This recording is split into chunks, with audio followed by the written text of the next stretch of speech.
Mystery House.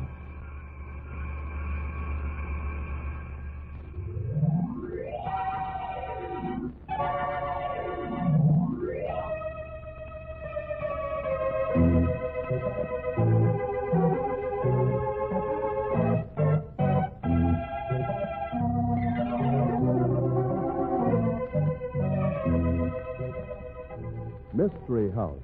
That strange publishing firm owned by Dan and Barbara Glenn, where each new novel is acted out by the Mystery House staff before it is accepted for publication. Mystery House.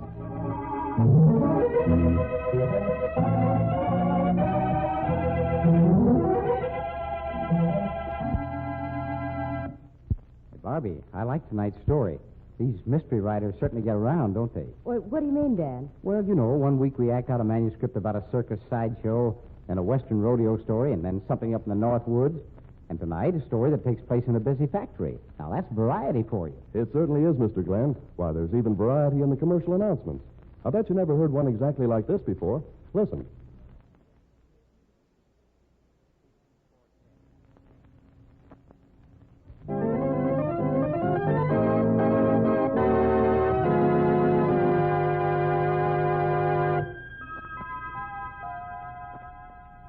Okay, places, everybody. Set the scene for tonight's story, fellow. A case of homicide. Tonight's story opens in the office of Walter Chalmers, busy president of the Chalmers Manufacturing Company. It's 9:15, and Mr. Chalmers comes bustling in, ready for the day's work. Good morning, Miss March. Well, what the devil's that packing case doing in the middle of my private office? I don't know, Mr. Chalmers. Don't know. I pay you You to... pay me to be your private secretary, Mr. Chalmers. And that doesn't include knowing what packing cases are doing in the middle of your office. Well, what the devil is it doing here? Who let them in with a thing like that? Don't people around here know that a thing like that goes to the receiving room? I don't know, Mr. Chalmers. What did it ride? Never mind. Get it out of here. It was here when I came in this morning. Well, didn't you hear me? Get it out. I doubt that I could lift it, Mr. Chalmers. You... Oh, hang it. I'll get it out myself. Say, this fool thing's heavy. Yes, I know. If I find out who's responsible for this, I'll make it... It's addressed to you. Maybe that's why it was left here. Walter Chalmers, President Chalmers Manufacturing Company, room 404 Chalmers Building. This is room 404. You think I don't know my own office number? Well? Well, what, Mr. Chalmers? Call somebody and have the fool thing taken out of here right away. You mean you're not going to open it? No, I'm not going to... Why?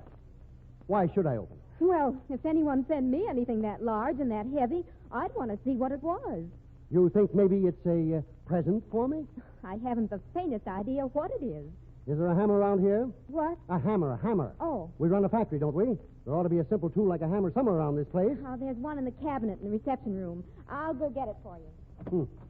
Of all the fool packing. Fine thing when a man can't come into his office without stumbling over... Well, did you get the hammer? Yes, Mr. Chalmers. Here you are. If you'd like to have the janitor help you, I'm perfectly capable of knocking the lid off a packing case without help from a janitor.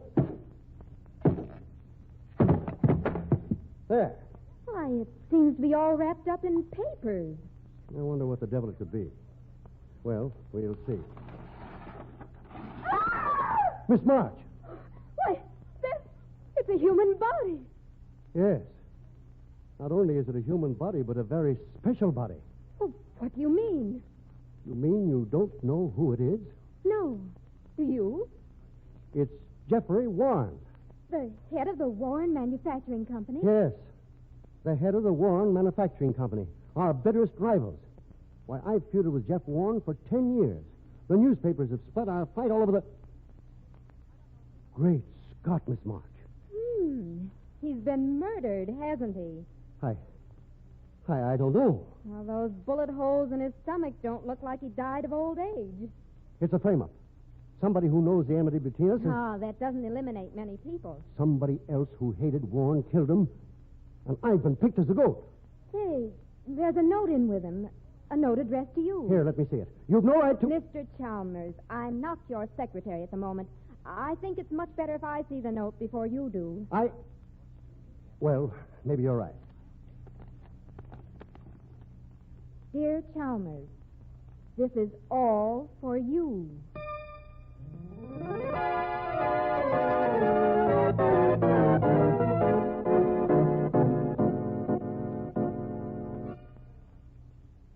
Okay, Miss March, sit down. There's a hat rack in the outer office, Detective Craig. One of them smart, efficient dames, huh? I have a deep respect for the law, Mr. Craig. But if there's one part of it I don't like, it's the gum-chewing, hat-on-his-head type of detective one sees in the movies. I'm not a movie cop, sister. Then I'd suggest that you refrain from acting like one. Say, listen, you... Okay, sister, skip it. Your trick almost worked. What trick? Trying to put me on the defense. I've checked your record, sister. Well, You worked for Jeff Warren before you come here. that isn't much of a secret. If you're going to come up with revelations like And that... you quit working for Warren to come here. Why? A matter of economics.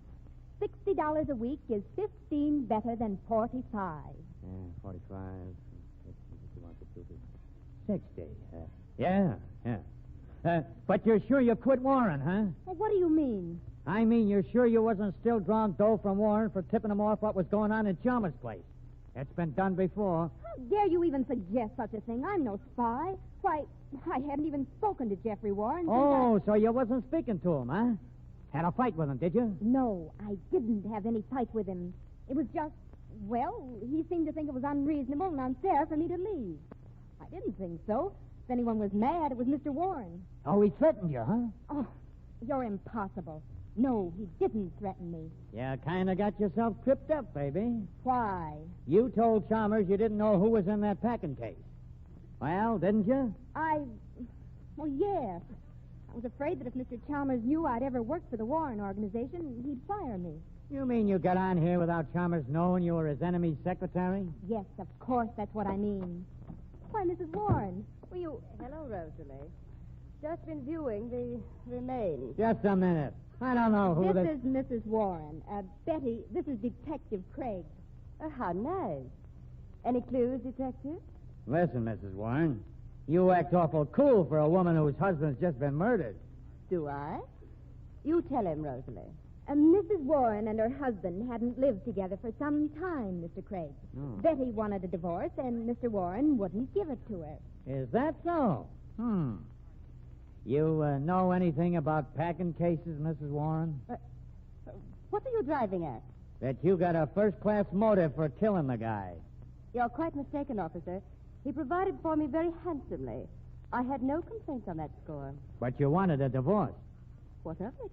Well, the way things turned out, you get the same results as a divorce without the publicity and with more money. I wouldn't work on that theory if I were you, Mr. Craig. No? No, because you'll find I had nothing to do with it. You got any suggestions? A few. Mr. Chalmers, for one. Oh, sure. He'd be apt to murder a guy and then ship the body to himself at his office, wouldn't he? Chalmers had more motive to murder Jeff than any other person alive. But if you'd like another suspect, I can help you out there, too. Yeah? How? Among my late husband's friends, you'll find one who was working for both him and Chalmers. You mean this March dame? Oh, no, I don't mean Rosalie. Her opinion of Jeffrey's no higher than mine. I mean the night watchman at this plant. Whoever got that packing case into Chalmers' office had to get it past him. You mean old Duncan? But Betty, well, he's the most harmless old thing in the world. As harmless as a boa constrictor. If you think he's so harmless, just ask him a few questions. That ain't a bad idea, Mrs. Warren.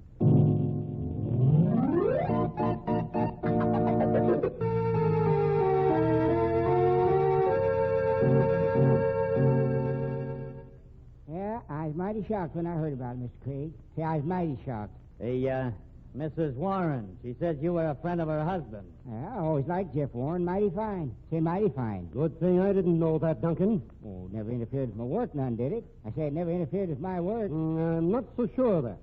She said you were working for Warren, too, while you were taking money from me. Yeah, well, work days for him, nights for you. Didn't interfere, though, none. What kind of work were you doing days for Warren? What, I don't know as I ought to say.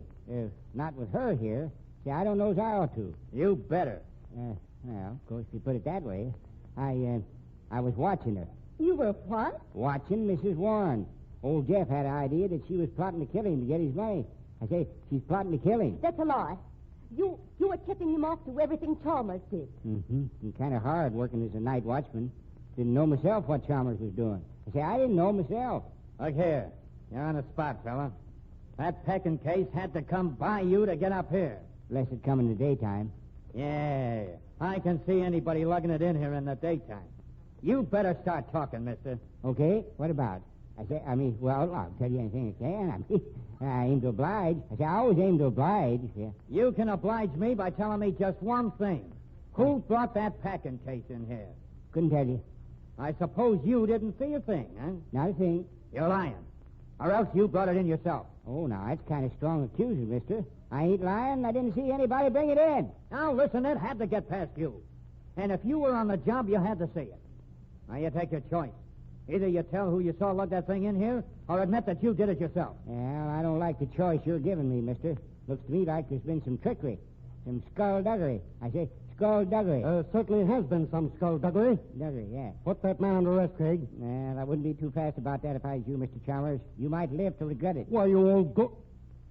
Just a minute. Let's take a look at that packing case again. Listen, I said there wasn't anybody to go into your office. I got it locked, and it's going to stay that way. But I have an idea. If that case is from our stockroom, we can trace it. If Duncan stole it... Say, maybe you got something there at that. Come on. I won't forget about you trying to put me on the spot, Mrs. Warren. I didn't. Yes, you did, too. With what I know about you, I can make you trouble.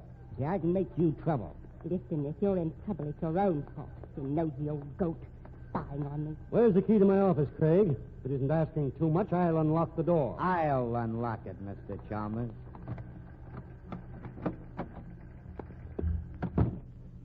Now we'll examine the... Why, that is another packing case. It wasn't here this morning. What the... Hey, listen. What kind of a gag is this anyway? If you think you're being funny, Chalmers... There's nothing funny about it. And don't be a fool. You think I could lug a thing like this and hear it past all the people in the outer office? This one ain't addressed to you, Chalmers. Why, no, it isn't. It's Rosalie Marks, room 404, Chalmers Building. Listen, this isn't funny. Where's the hammer? Oh, yeah. Here. Stand back. Here. I don't want to look. But it couldn't be anything, Rosalie. The mayor's just trying to show he can outsmart us, that's all. Oh, yeah? Great Scott! Another body! Yeah, a young guy. You know him, Miss March? Yes. Yes, I know him. Well, do something, you fool. Can't you see she's fainted? Yeah. Oh, talk about lousy brakes. Now I gotta wait till she comes to before I can find who the guy is. No, you don't, Craig. I can tell you. It's Johnny Bellman. Johnny Bellman, huh? Who's he? Nobody in particular, except the man Rosalie March was engaged to marry.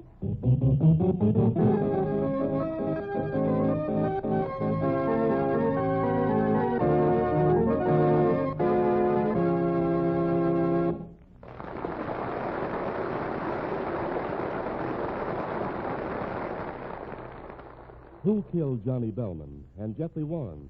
And how did the bodies, complete with their packing cases, get into Walter Chalmers' office? We'll find out in the second act of The Case of Homicide. Meanwhile, here's a brief message from our sponsor.